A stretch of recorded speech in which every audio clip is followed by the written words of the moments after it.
অনেক দিন ধরেই ভাবতেছি যে দাদাদের কবরটা পরিষ্কার করব। তো যেমন কথা তেমন কাজ, ছোট ভাইকে নিয়ে বের হয়ে গেলাম সকাল সকাল কবর পরিষ্কার করার জন্য।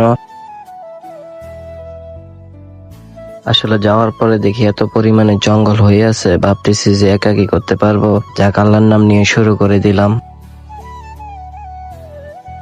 যাক, মোটামুটি সামনের গালা পরিষ্কার করে নিলাম। এখন নেট খুলে ভিতরের সাইড পরিষ্কার করব। যাক, এখন ভিতরের সাইডটাও পরিষ্কার করা শুরু করলাম। ভিতরের সাইডটাও পরিষ্কার করে নিলাম। এখন বাইরে যে পাতাগুলো আছে এগুলার একটা সাইডে ফেলে দেব। কবরের মাঝখানের সাইডটা ভিতরে চলে গেছে, তাই কিছু মাটিও গাইটা দিলাম। মাটি দেওয়া শেষ, এখন কবরটা সমান করে দিব। যাক, পরিষ্কার করা শেষ। তত ভালোভাবে পরিষ্কার করতে পারি নাই, কারণ কিছুক্ষণ পর পরে বৃষ্টি চলে আসে। ভিডিওটা ভালো লাগলে একটা ফলো করে দিবেন। সবাই আমার দাদার জন্য দোয়া করবেন। আল্লাহ হাফেজ।